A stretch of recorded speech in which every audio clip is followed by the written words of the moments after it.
dapat mengidentifikasi kasus-kasus yang merupakan dilema etika atau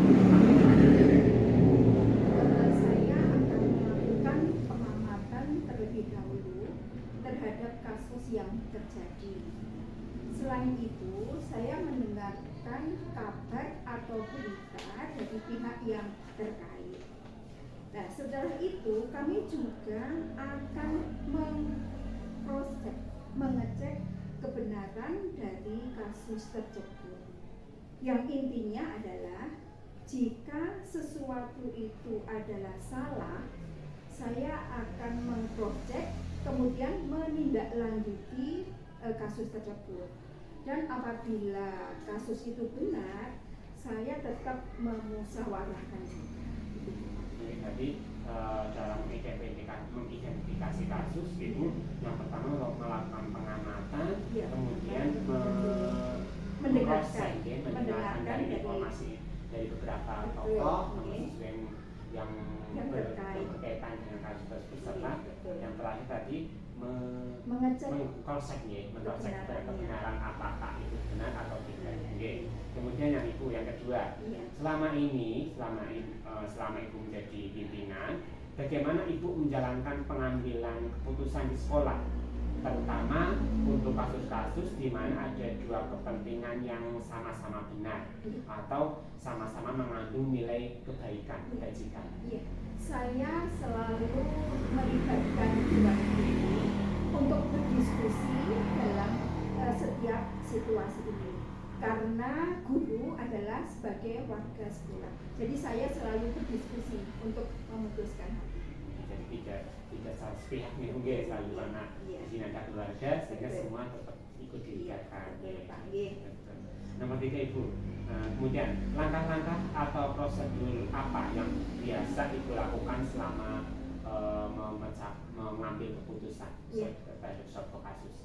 Yang pertama, saya mengecek dulu permasalahannya. Kemudian yang kedua, menentukan pihak mana yang terkait. Setelah itu, saya baru mendiskusikan dengan Dewan Guru. Kemudian apabila itu hubungannya dengan sekolahan, baru kami memutuskan. Tetapi jika itu berkaitan dengan tugas saya pribadi, Pak, maka saya sendiri yang akan memutuskan itu, dengan selalu mempertimbangkan baik buruknya serta mempertimbangkan aturan yang berlaku. Jadi selama misalkan itu berkaitan dengan sekolah tetap harus melibatkan, atau berkaitan dengan pribadi tetap harus mau nggak mau diri saya sendiri, tetapi juga harus mempertimbangkan baik buruknya, kemudian serta aturan yang berlaku. Jadi tidak sembarangan saya untuk memutuskan hal tersebut.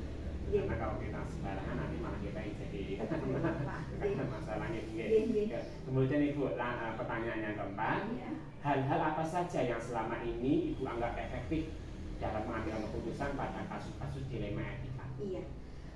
Bapak, saya selalu berdiskusi, baik misalnya berdiskusi dengan guru. Lah ini berkaitan dengan pihak yang terkait, saya juga akan mendiskusikan permasalahan tersebut dari hati ke hati. Karena jika kita berdiskusi dari hati ke hati, itu akan memudahkan kita dalam mengambil suatu keputusan.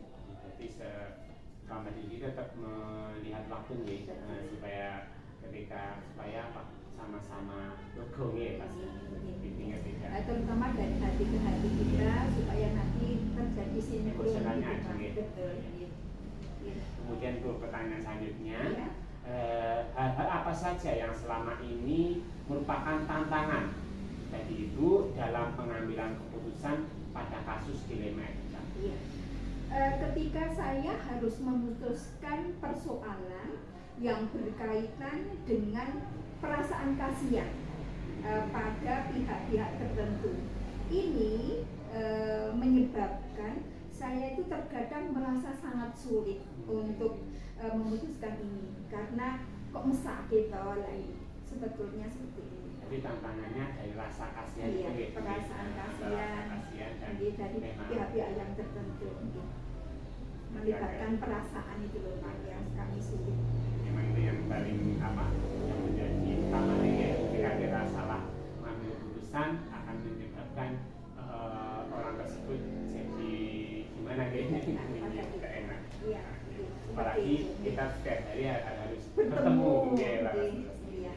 Kemudian Bu, selanjutnya, apakah Ibu memiliki sebuah jadwal tertentu dalam sebuah penyelesaian kasus dilematika?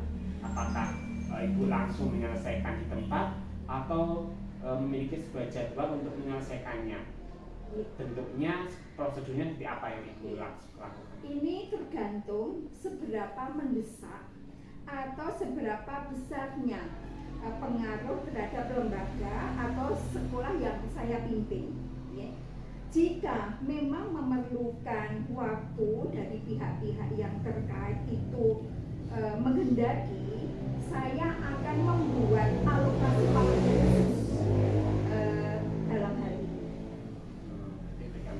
Iya, apabila mendesak dan besar pengaruhnya kepada lembaga yang saya pimpin, saya akan mengalokasikan waktu khusus untuk hal ini.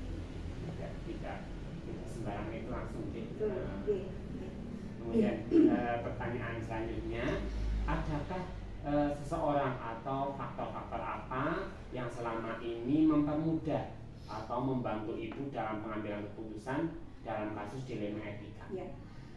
Karena saya selaku pimpinan di sekolahan ya, saya selalu melibatkan dewan guru jika memutuskan suatu persoalan yang berkaitan dengan persoalan sekolah tersebut. Pokoknya saya selalu melibatkan dengan dewan guru. Begitu Pak.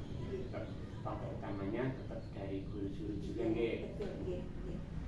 Yang terakhir Ibu, sebelum kita tutup wawancara hari ini, dari semua hal yang telah disampaikan oleh Ibu dari awal sampai akhir, pembelajaran apa yang dapat Ibu petik dari pengalaman Ibu mengambil keputusan dilema etika? Ya, dari semua persoalan yang sudah terkait di atas, saya mengambil kesimpulan bahwa semua persoalan itu bisa dicari jalan keluarnya jika kita berdiskusi bersama. Tentu saja dengan selalu mengacu pada aturan yang berlaku dan mempertimbangkan dampak baik buruknya.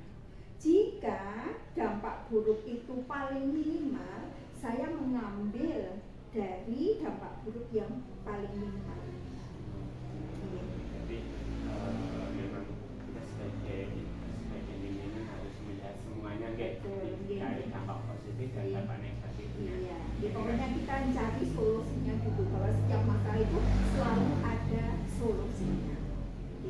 Ya, sekali lagi terima kasih Ibu atas waktunya. Semoga apa yang Ibu sampaikan dalam pengalaman Ibu dalam mengambil keputusan berkaitan dilema etika yang sudah Ibu lalui selama ini, selama berapa tahun Ibu jadi pemimpin? Saya kurang lebih 5 tahun. 5 tahun, sudah banyak pengalaman. Semoga apa yang Ibu sampaikan menjadi pengalaman saya, pengalaman pribadi buat saya sendiri. Nanti ketika dalam mengambil keputusan di kelas, saya bisa melihat sisi positif dan sisi negatifnya, dan semoga dapat bermanfaat buat kedepannya. Sekali lagi terima kasih Ibu waktunya, kurang lebihnya saya mohon maaf yang sebesarnya.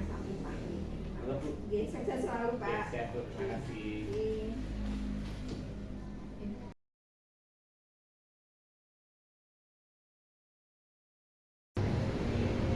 Assalamualaikum Bu Hedi. Waalaikumsalam warahmatullahi wabarakatuh. Pak Mustoli, selamat datang di Pasaran 1. Yes, terima kasih sebelumnya. Saya pribadi mohon maaf yang sebesar-besarnya sudah mengganggu waktu kesibukan Ibu, waktu istirahat Ibu menjelang waktu istirahat siang. Ini Bu, mohon maaf Ibu, kedatangan kemari saya pertama bersilaturahmi, yang kedua kami saya mau informasi berkaitan dengan pengalaman Ibu selama menjadi kepala sekolah. Saya lain kalau Ibu mulai dari kepala sekolah dari awal tahun 2015. Nggih. Kalau dihitung sekarang sudah 9 tahun berjalan gitu nggih. Menuju ke 10 tahun. Kemudian saya juga mendengar kalau Ibu adalah salah satu ketua kelompok kerja kepala sekolah di Kecamatan Medaedan. Untuk itu pasti Ibu mempunyai banyak pengalaman berkaitan dengan konflik-konflik yang pernah Ibu alami sebagai pimpinan, sehingga Ibu harus memutuskan bagaimana cara terbaik agar solusi dari masalah itu dapat tercapai. Maka dari itu kami mohon banyak informasi dari Ibu berkaitan dengan pengalaman-pengalaman Ibu nantinya, agar nanti semoga dapat bermanfaat bagi saya sendiri untuk ke depan, sehingga bisa mencontoh pengalaman-pengalaman itu yang terbaik dalam memimpin sebuah instansi, yaitu kepala sekolah dan sebuah kelompok di kelompok kerja kepala sekolah. Maka dari itu kami mohon lagi ada beberapa pertanyaan yang saya sampaikan kepada Ibu. Terima kasih Pak Mustoli. Sebelumnya perkenalkan dulu, nama saya Ibu Hebi Indarwati, instansi di SD Negeri Pasuruan 1. Saya mengucapkan banyak terima kasih penjenengan sudah kerso rawuh ke sini untuk sekedar mewawancarai pengalaman-pengalaman yang sudah kami dapat selama kami jadi kepala sekolah. Monggo saya persilahkan. Oke. Ya, terima kasih Ibu. Yang pertama, pertanyaan pertama ini, selama ini itu menjadi pemimpin baik kepala sekolah maupun ketua KTKS, bagaimana Ibu dapat mengidentifikasi kasus-kasus yang merupakan dilema etika atau rujukan moral? Bagaimana itu mengidentifikasinya? Oke, terima kasih Pak Mus. Cara mengidentifikasi kami dari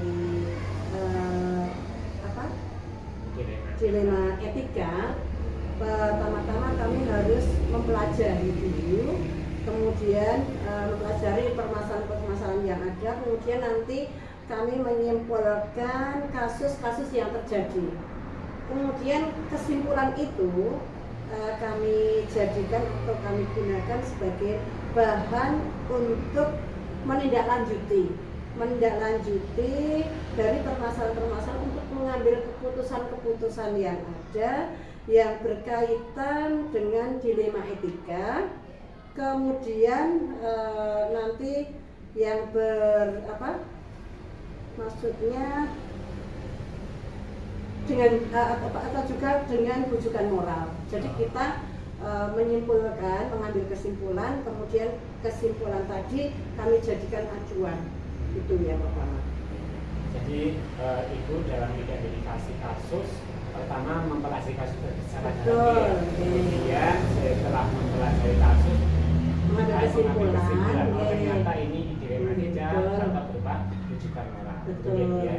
Kemudian tuh pertanyaan selanjutnya, selama ini setelah menjadi pimpinan, bagaimana Ibu menjalankan pengambilan keputusan di sekolah Ibu, terutama untuk kasus-kasus di mana ada dua kepentingan yang sama-sama benar atau sama-sama mengandung nilai kebajikan, nilai kebaikan. Tadi sudah saya sampaikan kita mengambil kesimpulan, kemudian kita menyimpulkan informasi yang cukup, terutama kedua kepentingan hal tersebut, kemudian mempertimbangkan dampak.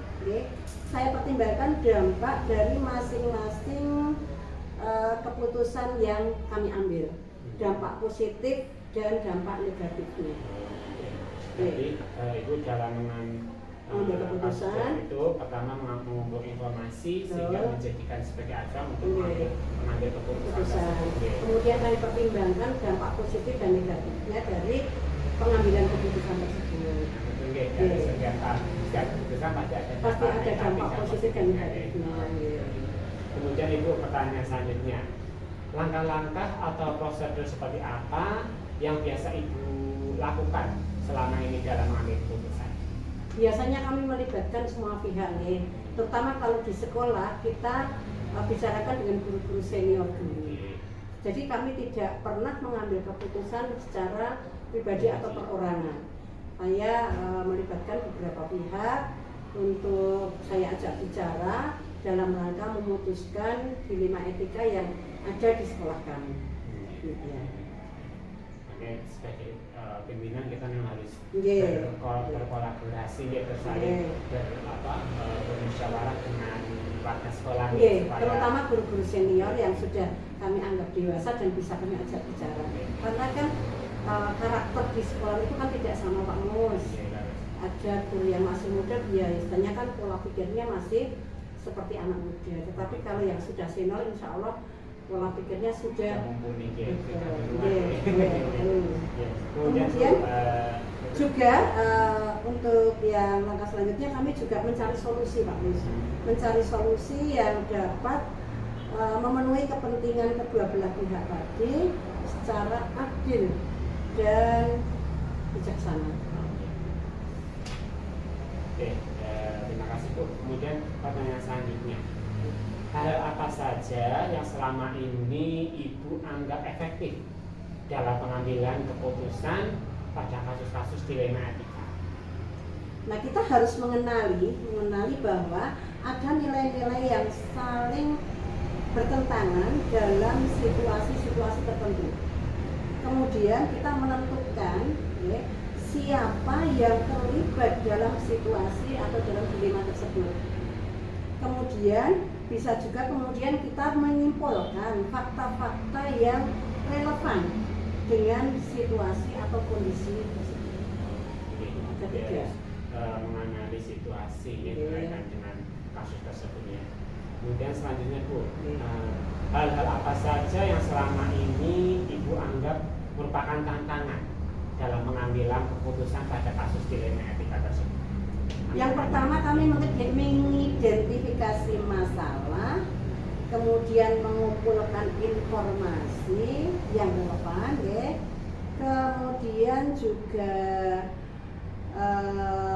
mencari solusi, bisa mencari solusi, kemudian juga bisa mempertimbangkan kembali sebelum kita mengambil keputusan. Yang selanjutnya kita memberikan jawaban yang berbeda, yaitu memanggil secara personal yang berkaitan dengan kasus kaitannya dengan dilema etika. Kemudian menanyakan permasalahan untuk menggali informasi sehingga dapat memberikan solusi yang tepat. Memang itu tantangan yang paling baik. Karena mengidentifikasi, kalau kita salah identifikasi kita nggak tahu kesalahannya apa. Biar kita dalam mengambil keputusan nanti bisa secara tepat. Selanjutnya Bu, apakah Ibu memiliki sebuah kasus tatkala atau jadwal tertentu dalam sebuah penyelesaian kasus dilema etika? Apakah Ibu langsung menyelesaikan di tempat atau memiliki jadwal tertentu untuk menyelesaikannya? Mendukung atau prosedur seperti apa yang Ibu jalankan? Jadwal tidak pernah kami jadwalkan, jadi kapan ada dilema etika langsung kami tangani, langsung kami tindak lanjuti. Saya tidak harus menjadwalkan, soalnya nanti kalau saya jadwalkan kadang tidak sesuai dengan yang terjadi. Kemudian kita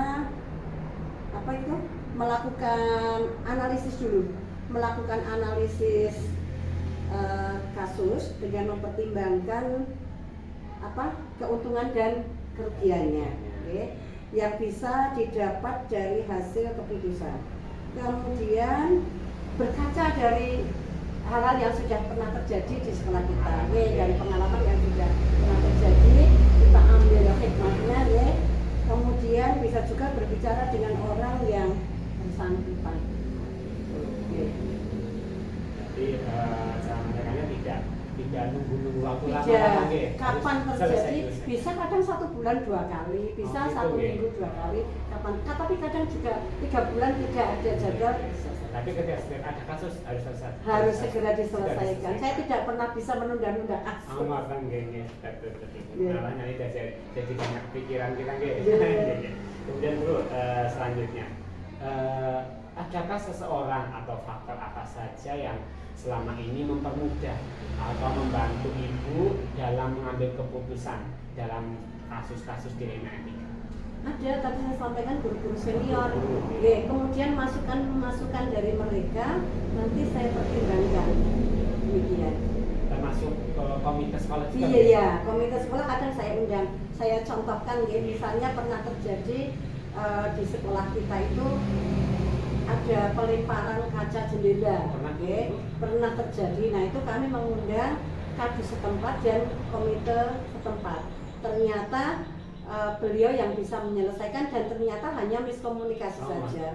Tidak sekolah yang membuat permasalahan, tetapi waktu itu kan pas pemilu ya, kemudian apa itu pajak karaokean dari tetangga sebelah itu tahunya kan dari pihak SD yang karaokean. Ternyata dari panitia yang karaokean kemudian diselesaikan oleh kadus juga komite sekolah. Jadi yang mendukung itu dalam mempermudah penyelesaian kasus pertama Guru yang sudah senior, kemudian bersama ketua komite sekolah juga kadang melibatkan kadus, tinggal melihat permasalahan. Yang terakhir Bu, pertanyaan terakhir untuk wawancara pada hari ini. Dari semua hal yang telah disampaikan dari awal sampai akhir tadi, pembelajaran apa yang dapat Ibu petik dari pengalaman mengambil keputusan dilema etika? Oke, ternyata setelah kami pelajari bahwa dilema etika itu adalah situasi sulit, ya.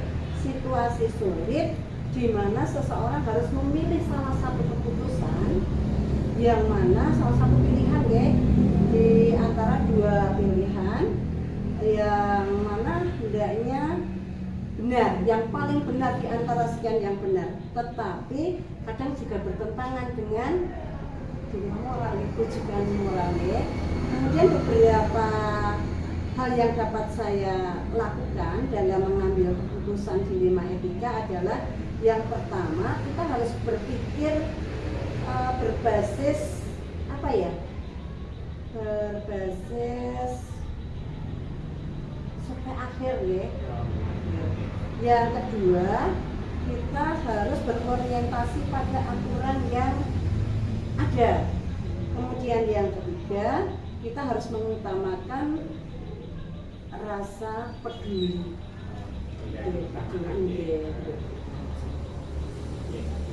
Dari pertanyaan terakhir itu kiranya sementara wawancara kita berkaitan dengan pengalaman Ibu dalam mengambil keputusan yang berkaitan dengan dilema etika cukup sekian. Itu sekali lagi saya terima kasih atas pengalaman Ibu berkaitan dengan pengambilan keputusan. Semoga sekali lagi apa yang dapat Ibu sampaikan dapat menjadi pelajaran bagi saya untuk kedepannya. Dan terima kasih. Sekali lagi saya mohon maaf sudah mengganggu waktunya Ibu.